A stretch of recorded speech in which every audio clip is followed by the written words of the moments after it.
Assalamualaikum warahmatullahi wabarakatuh. Kenalkan, nama saya Hafida Rayana dan di sini saya akan menjelaskan tentang sedikit materi rangkuman tentang time management. Oke, sebelumnya di sini saya ingin memberitahu bahwa sumber materi yang akan saya bahas ini dari ebook ini.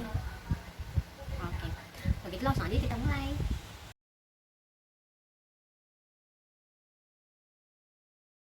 Kata manajemen sendiri ini ternyata berasal dari bahasa Prancis kuno yang dari kata manajemen yang berarti seni melaksanakan dan mengatur. Kata manajemen juga ini juga berasal dari bahasa Italia, yaitu pada tahun 1561, yaitu dari kata manager yang berarti mengendalikan. Jadi bisa kita simpulkan bahwa manajemen ini adalah suatu organisasi yang melibatkan banyak orang dengan manajemen. Tujuannya yaitu agar pekerjaan akan lebih mudah dikerjakan dengan adanya fungsi-fungsi yang saling berkaitan satu sama lain. Kalian tahu nggak sih bahwa manajemen ini selalu hadir dalam hidup kita dalam segala waktu. Dan kadang tanpa kita sadari, praktek manajemen ini sering sekali kita lakukan dalam kehidupan sehari-hari loh. Kapan sih manajemen itu pertama kali digunakan? Nah, di sini para ahli sepakat bahwa manajemen ini telah hadir sejak beberapa abad yang lalu. Dan bahkan ada yang mengatakan bahwa manajemen itu sudah ada sejak manusia hidup di muka bumi ini. Nah, contoh kecilnya saja yaitu seperti ketika Candi Borobudur itu akan didirikan. Nah, ketika Candi Borobudur itu akan didirikan, yaitu ada beberapa manajemen yang digunakan dalam pembangunan Candi Borobudur ini. Nah, contohnya itu seperti ada perencanaan kontrol atau pengarahan pekerja dalam melaksanakan pembangunan yang direncanakan sehingga dapat terlaksana dengan baik. Sekarang kita masuk ke sejarah perkembangan manajemen. Ternyata perkembangan awal manajemen sendiri ini sudah terjadi sejak awal abad ke-20. Nah, pada saat itu ada dua peristiwa penting. Jadi yang pertama, ini adalah peristiwa penting yang pertama yaitu sekitar tahun 1776, yaitu saat Adam Smith mengeluarkan bukunya yang berjudul An Inquiry Nature and Causes of the Wealth of Nation, yang apabila diterjemahkan ini sebagai kemakmuran negara. Itu adalah pertama kalinya manajemen diakui sebagai teori yang menggemparkan sejarah perkembangan industri dan ekonomi di Eropa pada saat itu.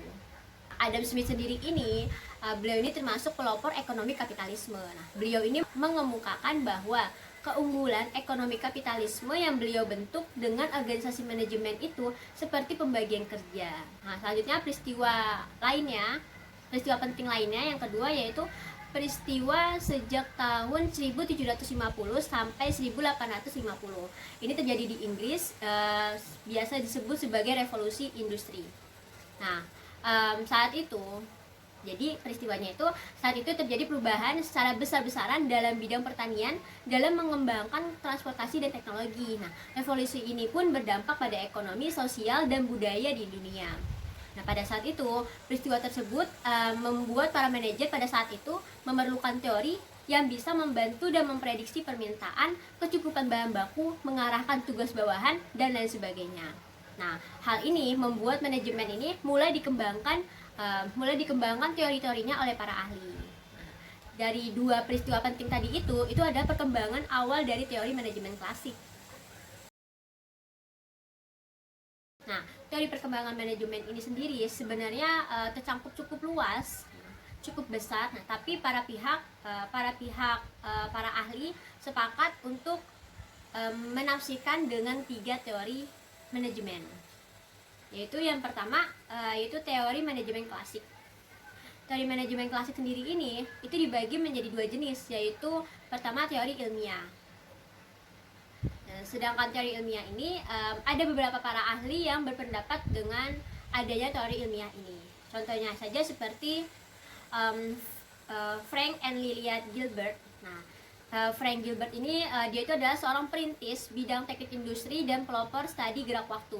Nah, dia ini sangat tertarik pada pekerjaan yang memiliki tingkat efisiensi yang tinggi.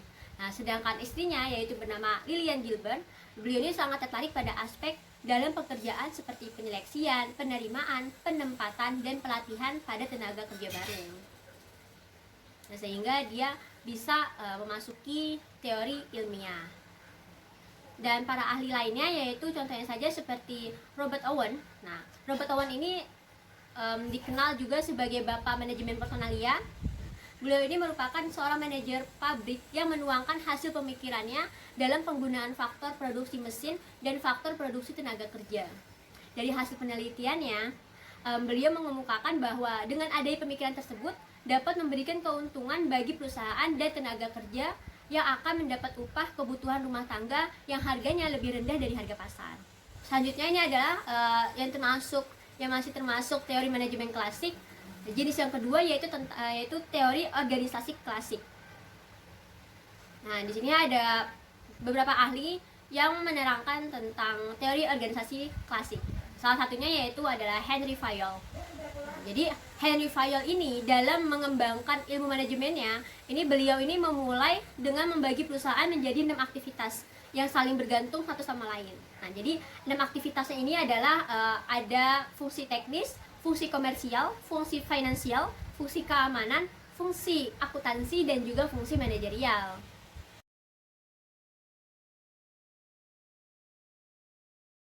Jadi tonggak sejarah yang teramat penting dalam menandai diperlukannya sumber daya manusia ini itu adalah timbulnya revolusi industri di Inggris yang di bab pertama sudah kita bahas. Nah, penggunaan tenaga secara besar-besaran ini menuntut pemilik perusahaan ini harus memulai memikirkan tentang gaji, penempatan, perlakuan terhadap karyawan, termasuk juga kesejahteraannya. Nah, akhirnya pada saat itu dibentuklah yang disebut sebagai sekretaris kesejahteraan. Ini dijelaskan oleh Hasibuan di tahun 1997. Nah, yang mana tugas utama dari sekretaris kesejahteraan ini adalah memikirkan cara perumusan kebutuhan ekonomi para pekerja dan mencegah para pekerja untuk tidak membentuk serikat pekerja sendiri. Nah, akhirnya revolusi industri yang lahir di Inggris ini sudah tersebar ke berbagai dunia sekitar di awal abad ke-20. Terutama juga di daratan Eropa dan juga Amerika Utara. Nah, salah satu dampak dari revolusi industri yang dikembangkan oleh di Inggris ini adalah makin banyaknya berdirinya perusahaan-perusahaan besar yang bergerak dalam bidang perekonomian. Nah, contohnya seperti perusahaan industri, perdagangan, dan pertambangan. Ada 2 tokoh besar yang menjadi bapak manajemen, yaitu yang pertama ada Bapak Frederick W. Taylor dan juga Henry Fayol. Nah, Taylor sendiri ini melihat gerakan manajemen ilmiah sebagai usaha meningkatkan efisiensi dan produktivitas. Sedangkan Fayol ini lebih memfokuskan pada peningkatan kemampuan memecahkan masalah manajerial. Dan teori motivasi pada tahun 1940-an yaitu dengan Abraham H. Maslow sebagai pelopornya. Dia ini mengatakan bahwa perlunya perhatian kepada unsur manusia dalam suatu organisasi. Nah, kebutuhan manusia ini memerlukan pemenuhan secara hierarki untuk menunjang prestasinya di dalam berkarya. Nah, sekarang kita masuk ke dalam pengertian MSDM. Jadi sebenarnya MSDM itu apa sih? Pengertian dari MSDM itu apa? Oke, jadi di sini dijelaskan bahwa MSDM atau manajemen sumber daya manusia ini dapat dipahami sebagai suatu proses dalam organisasi serta dapat pula diartikan sebagai suatu kebijakan polisi. Menurut Kaswe di tahun 1994 dia mendefinisikan bahwa MSDM ini adalah part of the process that helps that organization achieve its objective. Nah, yang artinya adalah bagian dari proses yang membantu organisasi mencapai tujuannya. Sedangkan menurut Schuller, Dowling, Smart, dan Huber di tahun 1992, nah mereka semua ini mendefinisikan bahwa MSDM ini ke dalam rumusan berikut ini, yaitu manajemen sumber daya manusia atau MSDM ini adalah merupakan pengakuan tentang pentingnya tenaga kerja organisasi sebagai sumber daya manusia yang sangat penting di dalam memberi kontribusi bagi tujuan-tujuan organisasi dan penggunaan beberapa fungsi dan kegiatan untuk memastikan bahwa SDM tersebut digunakan secara efektif dan adil bagi kepentingan individu, organisasi, dan masyarakat. Sekarang kita lanjut ke fungsi-fungsi dari MSDM. Nah, fungsi-fungsi dari MSDM ini dibagi beberapa fungsi. Yang pertama yaitu ada fungsi perencanaan. Nah, fungsi perencanaan dalam MSDM ini contohnya itu yang pertama perencanaan dan peramalan permintaan tenaga kerja organisasi baik dalam jangka pendek maupun dalam jangka panjang. Nah, yang kedua yaitu analisis jabatan dalam organisasi untuk menentukan tugas, tujuan, keahlian, pengetahuan, dan kemampuan yang dibutuhkan. Selanjutnya, fungsi yang kedua yaitu fungsi staffing atau pengisian staf atau karyawan.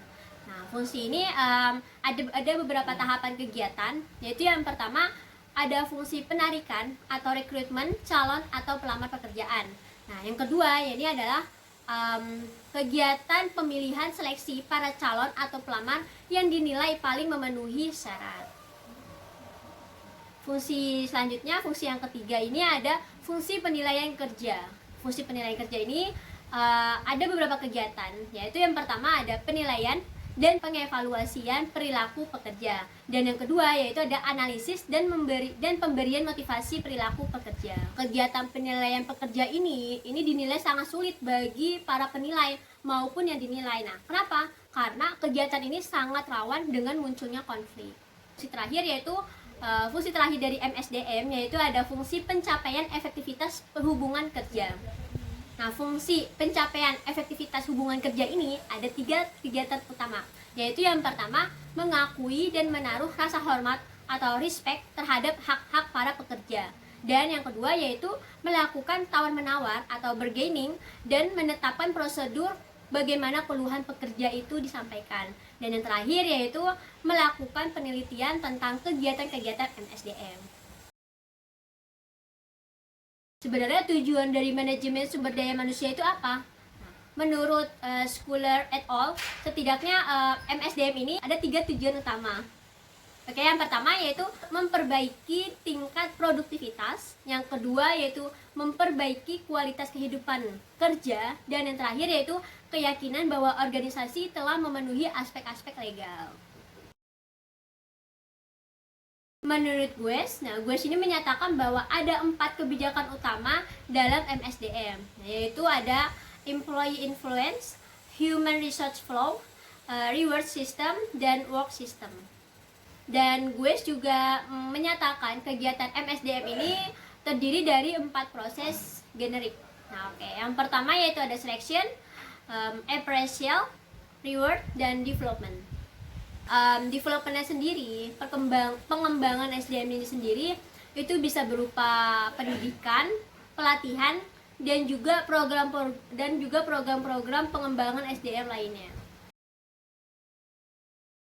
Nah, jadi menurut gue tidak ada teori yang benar di dalam MSDM. Nah, akan tetapi juga tidak dapat dipungkiri bahwa di belakang MSDM ini berdiri secara implisit beragam teori-teori pendukung. Nah, yang mana teori-teori pendukung ini merajuk pada hasil studi beberapa ahli di Harvard University.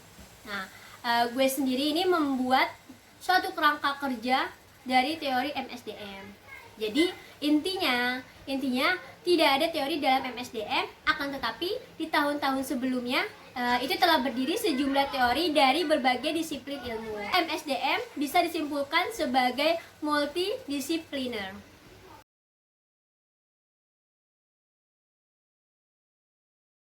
Organisasi itu adalah suatu sistem yang terdiri dari subsistem atau bagian yang saling berkaitan satu sama lain dalam melakukan aktivitasnya. Nah, aktivitas yang dimaksud di sini itu bukanlah aktivitas yang hanya bersifat sementara saja, tapi aktivitas yang memiliki urutan secara teratur dan dilakukan secara berulang-ulang. Nah, di sini pengertian organisasi menurut beberapa para ahli. Di sini saya mengambil 3 para ahli. Oke, baik, yang pertama yaitu menurut Handoko di tahun 2000. Nah, jadi Handoko ini beliau mengungkapkan bahwa organisasi ini adalah suatu proses perencanaan yang meliputi penyusunan, pengembangan, pemeliharaan suatu struktur atau pola hubungan kerja dari orang-orang yang ada di dalam suatu kelompok kerja. Sedangkan menurut Anthony di tahun 1995, nah, beliau itu mengungkapkan bahwa organisasi itu adalah suatu kelompok manusia yang saling berinteraksi, melakukan berbagai kegiatan secara koordinasi untuk mencapai tujuan. Nah, yang mana pada dasarnya setiap individu ini tidak dapat mencapai tujuan itu secara tersendiri-sendiri. Jadi harus dengan berkelompok. Nah, selanjutnya yang terakhir pengertian organisasi menurut para ahli yaitu menurut Sutarto, yaitu di tahun 1998 beliau mengungkapkan bahwa organisasi ini adalah suatu proses penggabungan pekerjaan yang para individu atau kelompok harus melakukan dengan bakat yang diperlukan untuk melakukan tugas dan memberikan saluran terbaik untuk pemakaian yang efisien, berurut, positif, dan dan terkoordinasi dari usaha yang tersedia. Baik, di sini saya akan menjelaskan tentang teori-teori organisasi. Jadi, menurut Hicks dan Goulet di tahun 1996,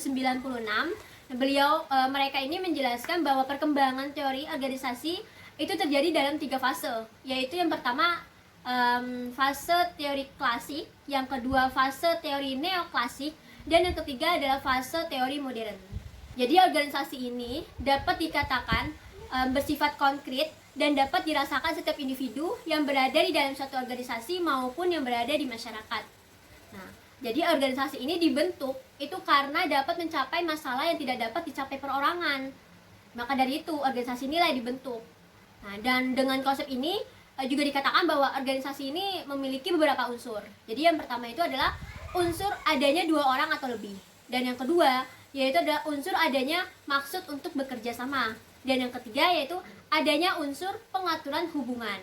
Dan yang terakhir yaitu adanya unsur tujuan yang hendak dicapai. Manajemen ini terdapat 3 variabel utama, yaitu ada organisasi, manusia, dan lingkungan karakteristik yang saling berinteraksi menurut pola masing-masing dan juga memiliki karakteristik atau nilai-nilai tertentu. Nah, jadi bisa disimpulkan bahwa organisasi ini tidak akan bisa lepas dari lingkungan di mana organisasi itu berada, dan manusia itu adalah merupakan pusat dari organisasi itu sendiri. Jadi bisa lebih paham ya organisasi itu apa.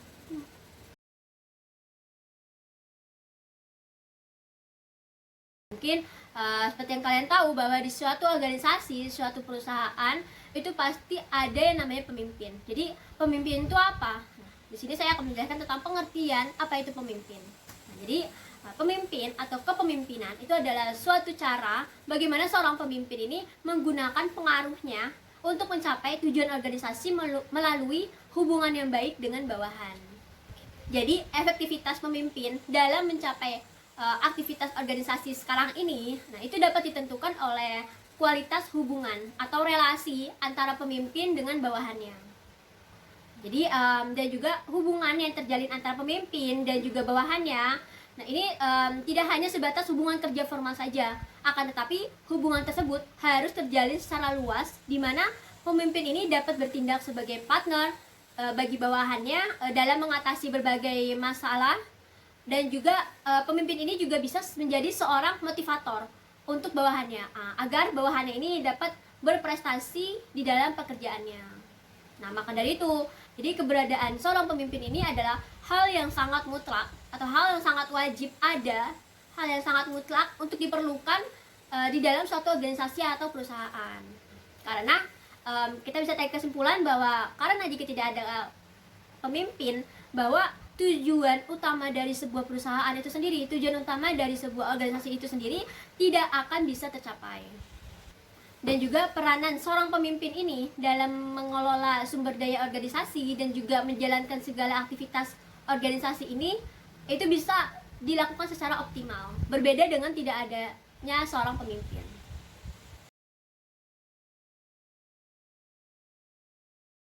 Nah, yang pertama di sini saya akan menjelaskan tentang hierarki dari manajemen strategi. Hierarki dalam pengambilan keputusan pada suatu perusahaan itu biasanya terdiri dari 3 jenjang, yaitu yang pertama ada strategi korporasi, dan yang kedua ini ada strategi bisnis, dan yang ketiga ini adalah strategi kompetitif porter.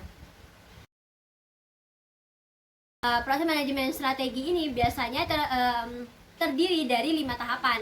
Jadi yang pertama yaitu adanya analisis lingkungan, dan yang kedua itu ada penetapan misi dan tujuan, dan yang ketiga ini ada perumusan strategi, yang keempat pilihan dan penerapan strategi, dan yang kelima adalah evaluasi atau pengendalian strategi. Jadi sebenarnya misi dan tujuan ini memiliki arti yang sangat berbeda. Nah, misi dan tujuan ini juga dasarnya merupakan satu kesatuan yang tidak dapat dipisahkan. Jadi walaupun mereka berdua memiliki arti yang sangat berbeda, tapi pada dasarnya mereka ini tidak bisa dipisahkan satu sama lain. Jadi sebuah rumusan misi itu akan bisa dicapai apabila dijabarkan dalam bentuk yang lebih spesifik melalui pernyataan tujuan. Nah, jadi sebelum suatu organisasi ini menetapkan tujuan-tujuan, nah organisasi itu terlebih dahulu harus menetapkan misi atau maksud organisasi itu dibangun. Nah, hal ini berarti menerangkan bahwa kegiatan-kegiatan lainnya itu baru bisa dilaksanakan apabila misi itu sudah ditetapkan. Pertama kita akan menjelaskan tentang definisi dari tujuan itu sendiri. Jadi menurut William F. Gluck, beliau ini mengemukakan bahwa tujuan itu adalah hasil akhir yang dicari atau dicapai dari suatu organisasi dengan kemampuan dan aktivitas-aktivitasnya. Dan sedangkan menurut Philip Kotler dan Paul M. Bloom bahwa tujuan itu adalah sebagai suatu sasaran organisasi yang dibuat secara khusus dengan besarnya waktu dan siapa yang akan bertanggung jawab. Nah, dari adanya penetapan tujuan organisasi ini disimpulkan ada beberapa fungsi sekaligus manfaat yang besar bagi organisasi secara keseluruhan. Jadi yang pertama, tujuan itu berfungsi sebagai landasan operasional bagi kehidupan organisasi. Dan yang kedua, tujuan ini berfungsi sebagai tolak ukur atau pedoman dalam menilai keberhasilan pelaksanaan organisasi. Jadi dalam menetapkan suatu tujuan itu kita perlu mempertimbangkan beberapa faktor yang dapat mempengaruhi suatu tujuan itu. Yang pertama itu adalah tujuan-tujuan dari perusahaan sebelumnya, dan yang kedua adalah sumber-sumber ekonomi yang dimiliki oleh perusahaan, dan yang ketiga adalah sistem penilaian dari eksekutif puncak, dan yang terakhir adalah kekuatan dalam lingkungan itu sendiri. Tujuan organisasi ini ada berbagai macam jenisnya. Nah, jadi di sini 6 jenis tujuan organisasi. Nah, jadi organisasi ini itu tidak hanya satu arah saja, tapi tujuan dari organisasi ini bisa dari berbagai macam arah. Bisa dilihat dari finansialnya ataupun dilihat dari sosialnya. Oke, jadi jenis yang pertama yaitu adalah profitabilitas. Jadi profitabilitas ini adalah tujuan yang mana tujuan ini adalah kemampuan semua organisasi untuk beroperasi dalam jangka panjang dengan bergantung pada pencapaian tingkat laba yang sangat layak. Selanjutnya yang kedua yaitu adalah produktivitas. Nah, jadi di dalam tujuan organisasi yang satu ini, para manajer akan terus-menerus berusaha untuk meningkatkan produktivitas sistem mereka. Oke, selanjutnya yang ketiga yaitu adalah posisi bersaing. Jadi di mana tujuan organisasi yang ini adalah salah satu ukuran keberhasilan perusahaan, yang mana keberhasilan ini bisa dilihat dari dominasi relatif di pasar. Jadi dominasinya perusahaan yang ada di pasar. Selanjutnya yang keempat, ini adalah pengembangan karyawan. Oke, jadi yang dimana tujuan organisasi keempat ini para manajer ini yakin bahwa produktivitas ini terkait dengan loyalitas karyawan. Nah, jadi maka dari itu organisasi menetapkan tujuan untuk meningkatkan hubungan dengan karyawan. Nah, contoh dari hasil tujuan yang keempat ini, ini contohnya adalah salah satunya seperti program keselamatan kerja, keterlibatan karyawan dalam pengambilan keputusan, dan sense of belonging karyawan terhadap organisasi. Jenis organisasi yang kelima ini adalah kepemimpinan teknologi. Jadi dari tujuan organisasi ini, jadi organisasi ini harus memutuskan apakah akan memimpin atau mengikuti pasar. Nah, jika organisasi ini ingin memimpin pasar, maka organisasi ini harus melakukan perubahan dan inovasi produk yang banyak, dan juga harus memerlukan dukungan-dukungan dari teknologi di zaman ini.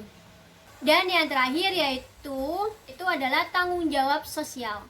Nah, jadi dari tujuan organisasi yang terakhir ini, jadi organisasi ini harus menyadari tanggung jawab mereka terhadap pelanggan dan masyarakat pada umumnya itu apa.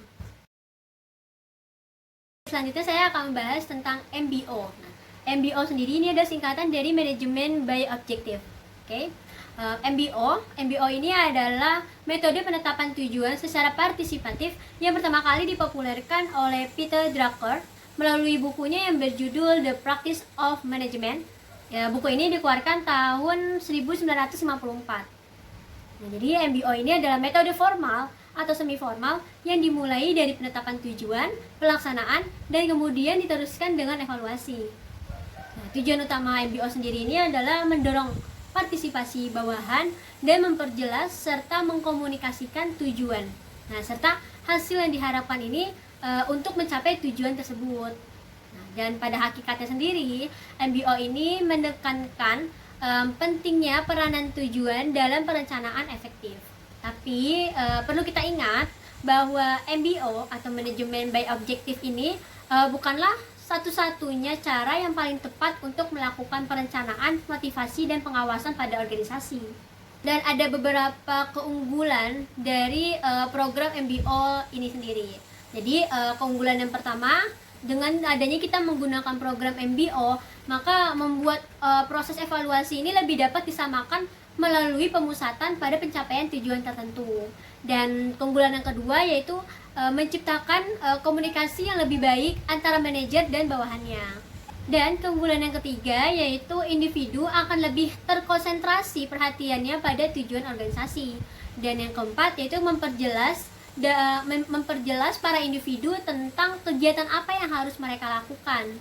Dan yang terakhir yaitu membantu dalam perencanaan dengan membuat para manajer menetapkan tujuan dan sasaran. Nah, MBO sendiri ini memberikan manfaat tidak hanya bagi organisasi saja, akan tetapi juga memberikan manfaat pada individu itu sendiri. Kita simpulkan bahwa MBO ini memberikan individu rasa keterlibatan dan pemahaman terhadap tujuan-tujuan organisasi. Di samping pemahaman bahwa mereka ini akan dievaluasi, tetapi bagaimana mereka mencapai tujuan yang telah ditetapkan mereka sendiri. Nah, jadi motivasi ini memiliki istilah lain yaitu dorongan. Nah, maksudnya adalah jadi motivasi ini adalah tenaga yang menggerakkan jiwa dan jasmani untuk berbuat, sehingga motif driving force seseorang untuk bertingkah laku dalam mencapai tujuan itu telah ditetapkan. Nah, jadi dan setiap individu ini mempunyai motif diri yang berbeda satu sama lain. Oke, selanjutnya sini saya akan membahas tentang ciri-ciri motif individu. Oke, yang pertama, motif itu majemuk. Nah, maksudnya artinya adalah bahwa sesuatu perbuatan itu tidak hanya mempunyai satu tujuan saja, tapi memiliki tujuan yang sangat banyak atau biasa disebut dengan multi tujuan, dan itu berlangsung secara bersama-sama. Nah, ciri yang kedua yaitu adalah motif itu dapat berubah-ubah. Nah, maksudnya motif pada seseorang itu sering mengalami perubahan karena keinginan manusia itu kan juga dapat berubah-ubah sesuai dengan kebutuhannya. Nah, maka dari itu jadi motif individu itu juga dapat berubah-ubah. Dan yang terakhir, yang ketiga yaitu adalah motif berbeda antar individu. Hal ini berarti motif sebagai kekuatan atau dorongan seseorang melakukan tindakan atau bertingkah laku dan akan dapat berbeda antara individu yang satu dengan individu yang lainnya. Macam-macam motif individu ini biasanya dibedakan menjadi dua. Yang pertama yaitu sering disebut sebagai Murray. Nah, yang kedua yaitu adalah Capers. Nah, dari yang Murray, Murray sendiri ini dibagi lagi menjadi dua macam, yaitu ada motif primer dan juga motif sekunder. Nah, sedangkan motif individu yang kedua yaitu Capers ini dibagi menjadi tiga macam motif, yaitu ada motif biologi, motif sosiologi, dan motif teologi. Selanjutnya sini saya akan bahas tentang teori-teori motivasi. Yang pertama yaitu ada motivasi individu. Nah, motivasi individu ini diterangkan oleh Haji Rahman Ranupandojo dan Suad Husnan. Nah, mereka ini berkata bahwa motivasi ini adalah proses untuk mencoba mempengaruhi seseorang agar melakukan sesuatu yang kita inginkan. Selanjutnya yaitu adalah teori kebutuhan Maslow. Jadi menurut Abraham 11 Maslow, untuk memutuskan tindakan atau perilaku seseorang itu terdapat pada hierarki kebutuhan dengan tiga macam asumsi dasar. Jadi yang pertama yaitu manusia itu merupakan makhluk yang selalu membutuhkan sesuatu, dan yang kedua adalah kebutuhan seseorang itu diatur secara bertingkat, dan yang ketiga itu adalah Kebutuhan yang paling tinggi itu adalah kebutuhan yang paling ditunggu. MC Gregor. Nah, teori ini dikembangkan berdasarkan penelitian psikologis. Nah, dengan konsep awal bahwa manusia itu mempunyai sifat-sifat yang saling bertentangan yang kuat. Nah, contohnya itu pada diri seseorang yang akan bertingkah lemah lembut, penyayang, simpatik, penurut, dan lain sebagainya. Itu pada saat ada manusia lain. Nah, sedangkan di sisi lain, seseorang juga bisa bertingkah laku kasar, suka dendam, suka mengganggu, suka benci, dan lain sebagainya kepada seseorang yang lain. Nah, dari dua sisi sifat ini bisa dikembangkan menjadi dua teori, yaitu teori X dan teori Y. Yang terakhir yaitu teori keempat, yaitu teori dua faktor Herzberg. Jadi setiap pekerjaan itu terdapat dua kelompok faktor yang menentukan. Jadi kedua faktor itu adalah maintenance factor dan juga motivator factor. Jadi motivasi itu dibentuk menjadi dua bentuk. Yang pertama ada motivasi positif dan yang kedua adalah motivasi negatif. Nah, motivasi positif sendiri ini adalah proses untuk mencoba mempengaruhi orang lain agar mereka ini dapat melakukan sesuatu yang kita inginkan dengan cara mungkin kita beri hadiah dan lain sebagainya. Nah, sedangkan yang kedua yaitu motivasi negatif, jadi adalah proses cara mempengaruhi orang lain untuk melaksanakan suatu tugas, suatu pekerjaan dengan memberikan suatu ancaman atau dengan memberikan suatu paksaan seperti itu. Jadi di lingkungan suatu perusahaan itu diperlukan kegiatan manajemen sebagai upaya mendayagunakan sumber daya alam untuk mencapai tujuannya. Jadi dalam uraian yang sebelumnya sudah saya jelaskan sebelumnya itu kan dijelaskan bahwa ganjaran itu adalah cara terbaik untuk memberikan motivasi kerja yang paling banyak atau dominan yang dipergunakan. Nah, maka di sini perlu ditegaskan kembali bahwa dalam memotivasi para pekerja, para karyawan, yang banyak dipersoalkan adalah mengenai kompensasi yang tidak langsung, khususnya dalam bentuk yang disebut sebagai insentif. Kita akan bahas tentang sistem balas jasa yang efektif untuk memotivasi pekerja. Nah, jadi balas jasa itu sebagai ganjaran yang harus dikaitkan dengan motivasi kerja. Nah, tujuannya adalah untuk mewujudkan sistem balas jasa yang efektif. Nah, itu perlu ditempuh dengan beberapa langkah-langkah bagi seorang manajer. Jadi langkahnya yang dimaksud itu adalah yang pertama yaitu merumuskan standar pekerjaan, dan yang kedua adalah mengembangkan sistem penilaian karya atau sering disebut sebagai performance appraisal yang akurat, dan yang ketiga adalah menyelenggarakan pelatihan supervisor dalam pelaksanaan penilaian karya. Dan yang keempat adalah melakukan penilaian karya secara kontinu, secara berlanjut, dan yang terakhir adalah dalam melaksanakannya itu harus dengan menggunakan sistem ganjaran. Yang terakhir adalah saya akan menjelaskan tentang pengembangan insentif dalam memotivasi pekerja. Nah, jadi dalam uraian tentang kompensasi tidak langsung itu telah dijelaskan beberapa bentuk dan jenisnya. Nah, jadi dalam kenyataannya itu dua hal itu tuh sangat berpengaruh terhadap motivasi bekerja. Jadi di sini ada 3 jenis yang pengaruhnya ini sangat besar terhadap motivasi kerja. Jadi yang pertama yaitu pemberian atau berbagi manfaat atau profit bagi pekerja. Yang kedua ini adalah pemberian atau berbagi keuntungan atau gain organisasi atau perusahaan.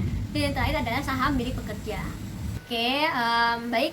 Itu tadi sedikit rangkuman dari materi yang sudah saya ringkas. Mungkin teman-teman yang sedang membutuhkan referensi bisa memakai rangkuman saya, tapi baik lagi sini saya memakai sumber dari beberapa ebook, dan salah satunya ada saya memakai ebook ini. Dan sekian dari saya. Assalamualaikum warahmatullahi wabarakatuh. Dadah.